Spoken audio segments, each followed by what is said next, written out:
नमस्कार, आप देख रहे हैं हल्ला बोल टीवी। मैं हूं असद अली।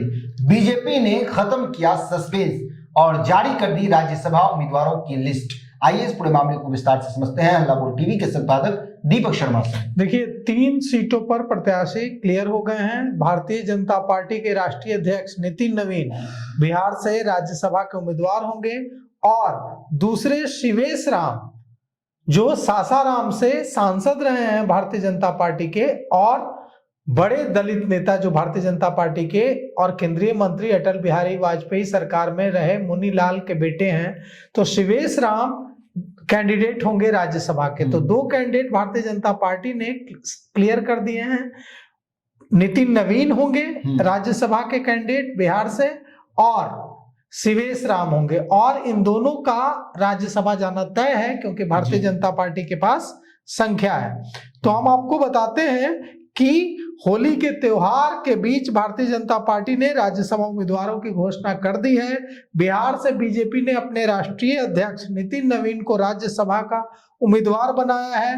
नितिन नवीन फिलहाल पटना के बांकीपुर विधानसभा का प्रतिनिधित्व करते हैं। बांकीपुर विधानसभा सीट से विधायक हैं, लेकिन अब वे राज्यसभा जाएंगे तो बांकीपुर विधानसभा सीट खाली होगी और यहाँ उपचुनाव बाईपोल कराया जाएगा। तो बिहार के बांकीपुर विधानसभा सीट पर बाईपोल होना तय है।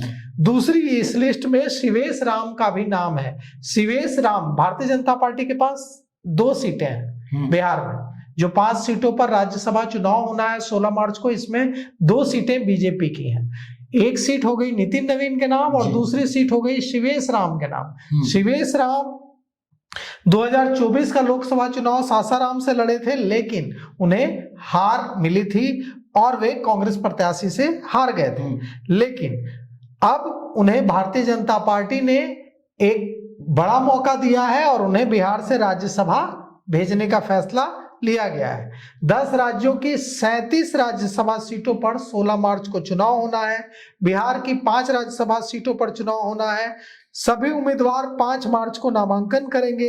तो शिवेश राम के बारे में हमने आपको बताया, नितिन नवीन 5 बार बांकीपुर से विधायक चुने गए हैं। 2025 के विधानसभा चुनाव में भी उन्होंने बांकीपुर सीट से जीत दर्ज की थी, लेकिन अब बांकीपुर सीट उन्हें छोड़नी होगी क्योंकि वो भारत के उच्च सदन के, संसद के उच्च सदन के सदस्य बनने जा रहे हैं। भारतीय जनता पार्टी ने सवर्ण और दलित का कॉम्बिनेशन बनाया है। नितिन नवीन कायस्थ हैं, अगड़ी जाति से आते हैं, सवर्ण हैं, और शिवेश राम दलित। तो दलित और सवर्ण का कॉम्बिनेशन भारतीय जनता पार्टी ने बनाया है। शिवेश राम के बारे में हम आपको थोड़ी और जानकारी देते हैं।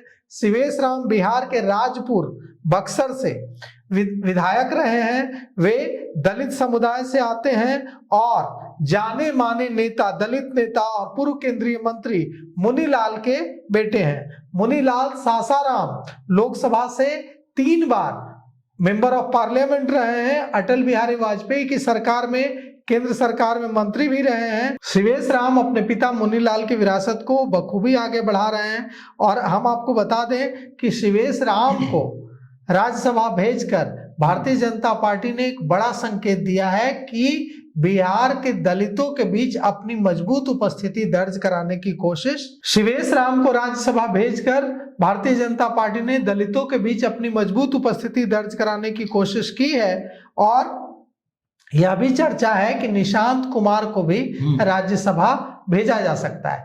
5वीं सीट जिस पर सस्पेंस बना हुआ था वो भी क्लियर हो गया है। उपेंद्र कुशवाहा राज्यसभा जाएंगे और उन्हें अपनी पार्टी का विलय करने जैसी कोई शर्त मानने को मजबूर नहीं होना पड़ा है। उनकी पार्टी आरएलएम रहेगी और उपेंद्र कुशवाहा राज्यसभा भी जाएंगे। अब जनता दल यूनाइटेड के 2 जो कैंडिडेट होंगे उनके नाम पर अभी भी सस्पेंस है।